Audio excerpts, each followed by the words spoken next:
Bonjour à tous, bienvenue dans ce nouveau podcast où je mélange numérologie et personnalité célèbre. Pour ça, je me suis inspirée de la méthode de Lydie Castel en utilisant l'arbre personnel qu'elle utilise pour les thèmes en numérologie stratégique.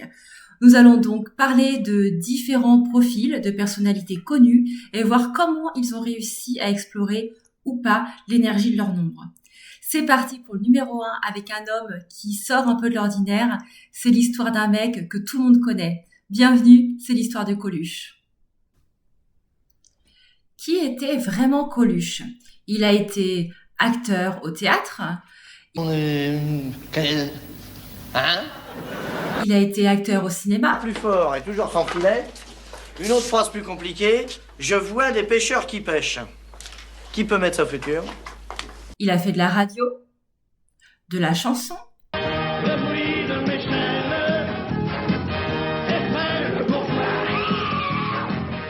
Il a créé les Restos du Cœur. Il a même été candidat à la présidentielle.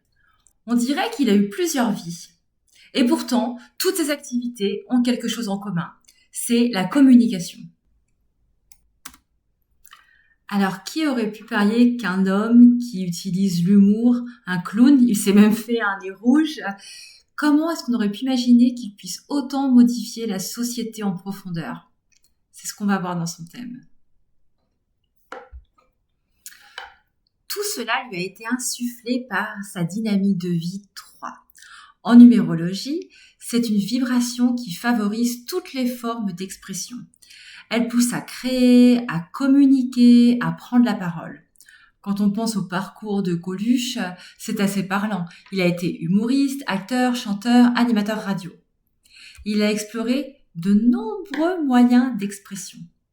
Le 3, c'est aussi la joie. C'est celui qui aime rire, qui a besoin d'aller à la rencontre des autres.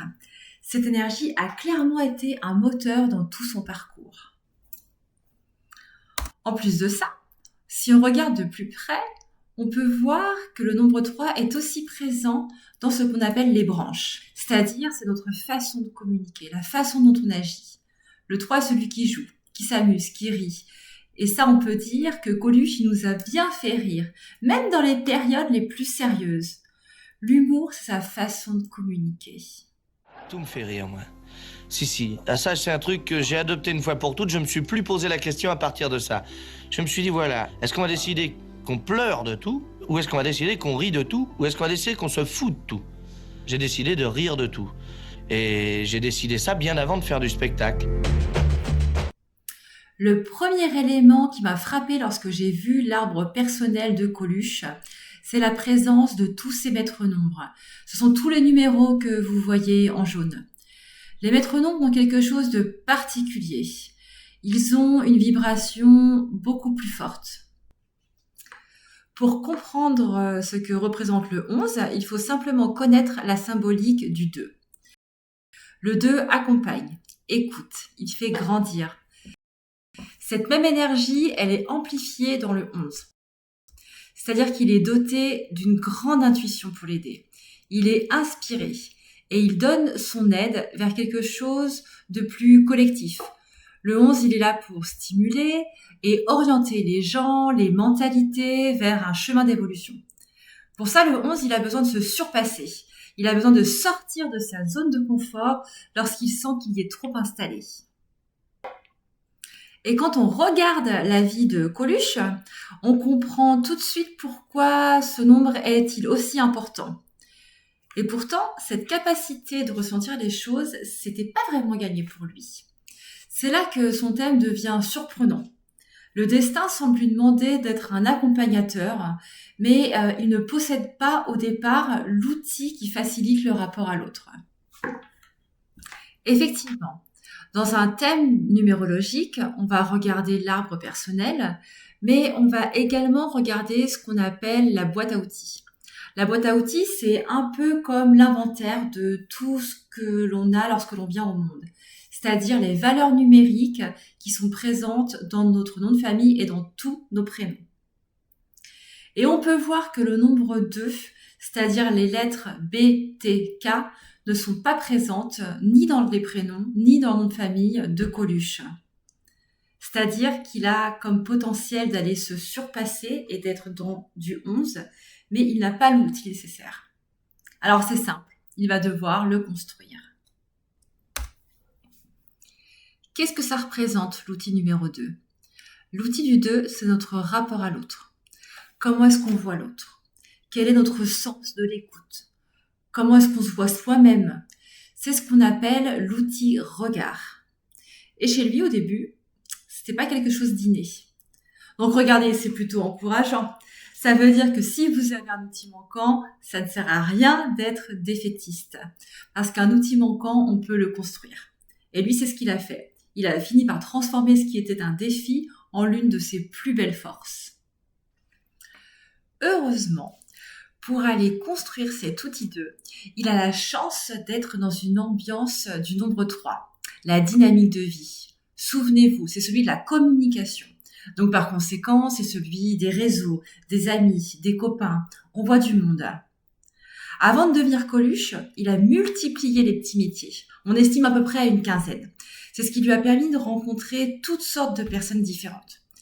C'est aussi là qu'il commence à comprendre une réalité que beaucoup préfèrent ignorer. À force de croiser des gens avec des parcours différents, il apprend à écouter. Et derrière les anecdotes, il découvre des situations difficiles, des vies précaires, des injustices. Et l'injustice, Coluche, il aime pas ça. Dans son thème, cette sensibilité est portée par le nombre 8. En numérologie, le 8 est associé à la justice. C'est aussi une symbolique qu'on retrouve dans le tarot de Marseille. Mais lorsque l'on est profondément attaché à la justice, on devient aussi très sensible à son contraire, c'est-à-dire à l'injustice. Et dans une situation qu'il juge injuste, il est difficile de rester indifférent. La colère peut vite prendre le dessus. Ça explique sans doute pourquoi, dans sa jeunesse, Coluche était connu pour son tempérament impulsif, voire même très sanguin. Cette énergie du 8, elle est très puissante. Elle peut se retourner contre nous par des excès de colère.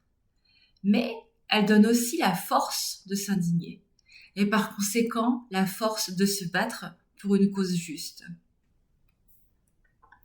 Son principal combat a été de rendre visibles ceux qui ne l'étaient pas. Dans l'humour, il dévoilait une réalité sociale. Ouais, je me souviens quand j'étais petit à la maison, le plus dur c'était la fin du mois. Surtout les 30 derniers jours. Parce que mon père, à l'époque, il travaillait à mi-temps, comme il disait. Il travaillait 12 heures par jour. Il gagnait pas beaucoup, à cette époque-là, mais il y avait beaucoup de boulot. Par exemple, lorsqu'il a fait son discours pour être candidat à la présidentielle, il a tenu à rassembler tous les gens que les politiciens ne voyaient pas. Ce sont d'ailleurs ceux qu'il a appelés les exclus.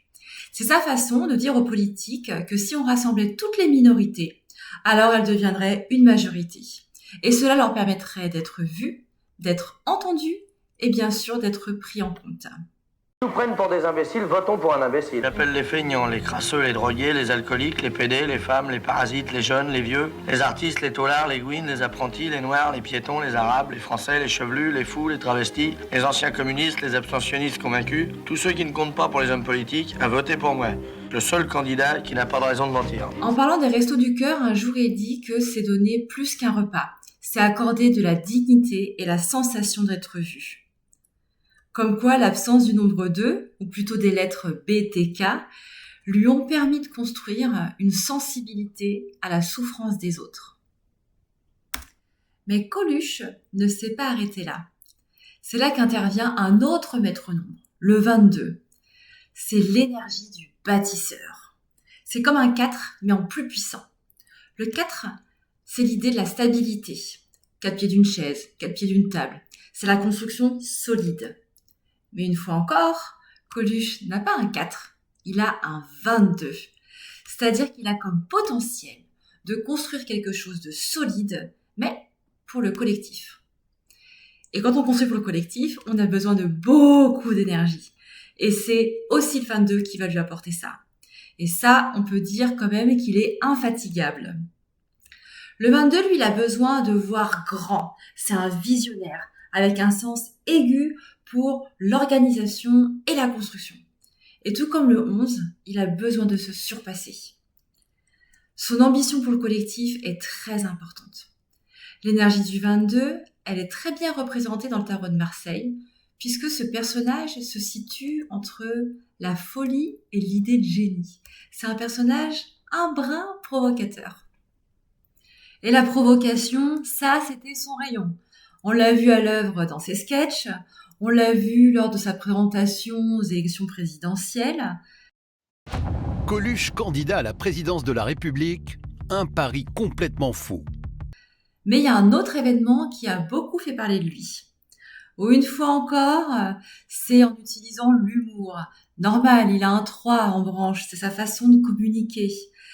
Il organise avec son ami Thierry Leluron un faux mariage homosexuel. Un vrai agitateur d'idées, ce Coluche, parce que les gens n'avaient jamais vu ça. Ça a rassemblé une foule incroyable. Et on retrouve dans cet acte de l'humour, du 3, de la justice, du 8, et l'envie de faire bouger les choses profondément. Ça, c'est du 11. D'abord avec ses spécialités habituelles, l'humour et la dérision. Revêtu d'une grande robe blanche et d'un chapeau haute forme, Coluche et Thierry Leluron ont organisé un faux mariage en plein Paris devant une foule de journalistes et de curieux. C'était assez gonflé pour l'époque. Je les ai trouvés gonflés et vraiment épatants. Je me demande si en préparant cette farce, Coluche n'avait pas aussi une autre idée derrière la tête. Quand Coluche m'en parle, il me dit simplement « Moi, j'ai fait ça pour faire un peu de pub au PD parce que ces andouilles-là, ils n'osent pas la faire eux-mêmes. » Et en fait, il faut bien comprendre qu'il considérait comme un de ses combats le fait de lutter contre l'homophobie. C'est-à-dire, dans la campagne présidentielle, dans son programme, il y avait abrogation des articles qui, à l'époque, pénalisaient l'homosexualité. Et quand il dit cette phrase, c'est évident que pour lui, c'était peut-être le premier mariage pour tous qu'il a fait. Ce qui est super avec Coluche, c'est que même quand il se bat pour faire avancer les mentalités sur l'homosexualité, ça ne l'empêche absolument pas de se moquer avec tendresse de ceux qu'il défend. Mais la plus belle réalisation de Coluche, ce sont les Restos du Cœur. Qui aurait pu croire à cette idée folle qu'on allait pouvoir nourrir des milliers de personnes gratuitement? Le projet est complètement dingue et ambitieux. C'est typique du 22. Il l'a fait. En un temps record, il a réussi à réunir des gens partout en France pour créer cette association. Ça, c'est du solide. Et c'est vraiment du solide parce qu'on peut voir que cette association continue encore d'exister même 40 ans après sa mort. Alors franchement, bravo Coluche. Il a réussi à utiliser cette énergie du 22 qui était dans ses potentiels pour aller se battre contre une cause juste avec son 8 afin de faire évoluer la société. C'est du 11. Parfait. Et revenons un instant sur le nombre 8, celui qui a besoin de justice.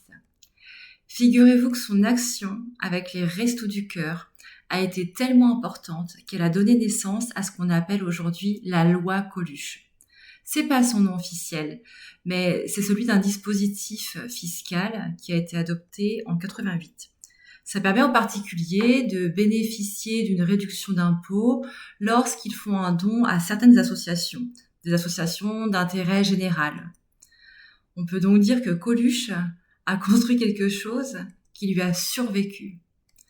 On retrouve le rôle du bâtisseur avec le 22, le combat contre l'injustice avec le 8 et une évolution des mentalités avec le 11. Son engagement, il a laissé une empreinte durable dans la société française.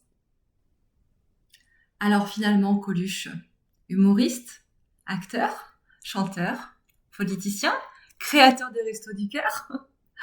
En étudiant son thème, je me suis aperçue que toutes ces expériences n'étaient pas des chemins différents, mais c'était plutôt des étapes d'une même construction. Le 3 lui a donné une voix, le 8 lui a donné une cause, le 11 une vision, et le 22 la capacité de bâtir. Ensemble, ils racontent l'histoire d'un mec qu'a transformé son talent en engagement, en redonnant une place à ce que la société avait fini par oublier. Et ça, c'est sans doute son plus bel héritage.